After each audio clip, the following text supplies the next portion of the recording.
Hey, Coach Scott here. I've got a great video for you. I'm going to answer a whole range of questions in one short video. People often ask, hey Coach, why does my butt or other parts of my body get numb or more discomfort through them on my indoor trainer than it does when I'm on my outdoor bike? Well, there is a number of reasons, and I thought, hey, I'll jump on my bike, go through a few examples, no special tools. We use a tape measure, spanner, Allen key. You've got them lying about, haven't you? And I'll show you a few things. So it doesn't matter if you're a beginner or advanced, there might just be something that will help you. Enjoy your indoor rides. Enjoy? Well, I don't want you enjoying them too much because you've got to be working hard. You are working hard, aren't you?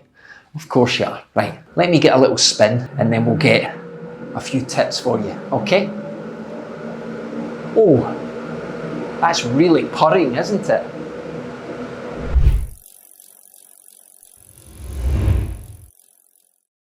Okay, the first thing is saddle. Is it the right saddle for you? I hear lots of people talk about this. First thing we want to look at is the saddle. A lot of people think it's the shape of the saddle. It doesn't fit them. Sure, there is an issue with the width of the saddle if it's not quite right. But let's go with the saddle. Saddles nowadays, they're narrower. They do tend to fit. It's the positioning that's not quite right for you or your posture and how we sit on it. But one thing a lot of people overlook is, I've got two watt bikes here. So we have the racier watt bike saddle and then the sort of lazy soft boy saddle. I actually really enjoy this saddle on the watt bike, and I do a lot of the live sessions off this. But they're both the same height for me, but they're not the same height, are they? This one looks completely different, doesn't it? And this is because of the stack height. So from the rails to the top of the saddle, the top of the cushioning, and we're going to measure always through the middle of the seat pin, right through the saddle. I often take a point 120 millimeters from the back of the saddle, and this is where your hips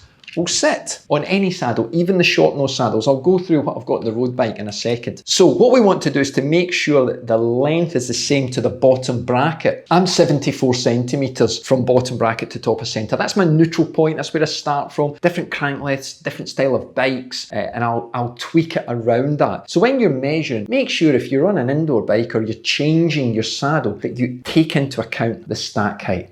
Super important. So just for reference, for those of you who use watt bikes, this one is measured at 0.15 on the saddle seat post, whereas this one is 16, but yet the leg length is exactly the same for me. Now, once we've got that height and you're quite happy with it, here's where it gets interesting. On your indoor bike, you're spending a lot of time static. What I mean by that is you're not moving around, you're not climbing, so your hip is falling back. You're not rolling forward on a downhill, so your hip's rolling off the front. You're a lot of time static. So I'll go through a few hand drills that will help you with that. But here's an interesting thing. Look at these measurements now. So when I take my 74, here's one of my road bikes. We can see that we're on a short, stumpier saddle. This is a Dimension Pro logo. It's probably my second favourite saddle. I love the Stealth Boost because it flares more aggressively for my narrow pelvis, so I fall off it really easy and I can move along. I also use a lot of physique saddles. The Arione on my winter bike is long and flat, and I like to slide along that quite easily to get different positions. But if I take my 74, you can see right through the middle, 74. Now,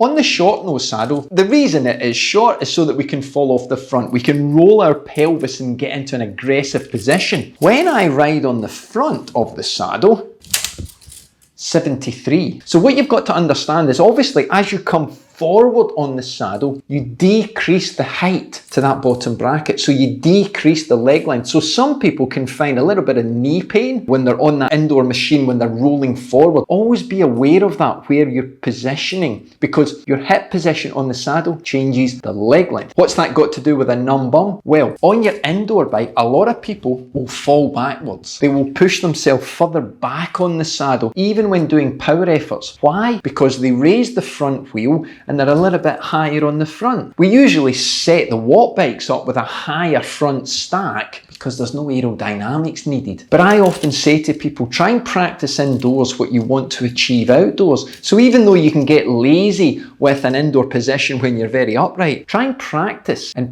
rolling off the front. So this means that most people indoors have their saddle too far back. You may need to tweak it and just push it forward. Here, I give you a little drill to do that's really simple to get it in the right position. Okay, this drill is great and it will help you with the fore aft of the saddle. That's the forward and backwards position. So what I want you to do is to get on the bike and then slide your hips forward and backwards and get into that position where it feels comfortable, but take your hands off the bars. Nice and upright, there it is. It's going to be around about that 120 millimeters from the back. Now, let it relax, and then how do you sit? Do you do this?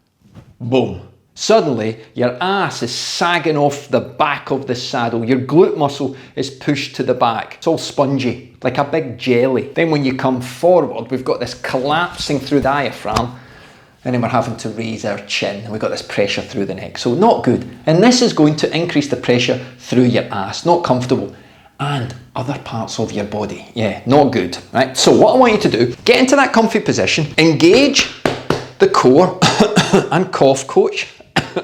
Sorry. And then what I want you to do is put your arms straight out and then just come forward onto the hoods. Keep your ass on the saddle and you should be hitting the hoods near the heel of the hand. This is going to tell you that the reach is really good. If you're fingertips, there is a problem, but maybe it's because your saddle's too far back. Now I want the saddle nudging forward a little bit on your indoor trainer because we're going to be doing more power efforts and we want to get it comfortable to try and avoid this collapsing. So as you move it forward 5 millimeters, maybe you've got to move it up 5 millimeters. Remember, measure it through the seat post as you move it forward and you'll get those different heights. Get it nailed in, but bring it forward and this will help with your reach. Don't worry about your knee pressure if we bring the saddle up, okay? Now, from that position, then what I want you to do is while you're riding, think about your hand positions. We've got this climbing position, we've got that all-day endurance position, then we've got that race position. So we've got bars, hoods, drops. I know you don't like riding on the drops, but you've got to get used to trying to replicate the outdoor scenario of the hips moving. So do your climbing, lift your chest up, even lower your top.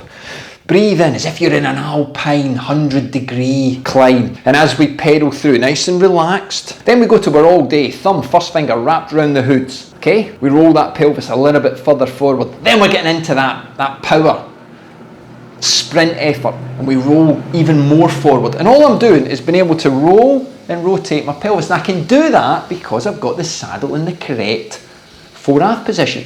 Usually when it's too far back, your legs will burn more because you're not using your glute. So if you're burning quads very quickly in a workout, it's maybe a sign you need to move it forward. Try that, it helps.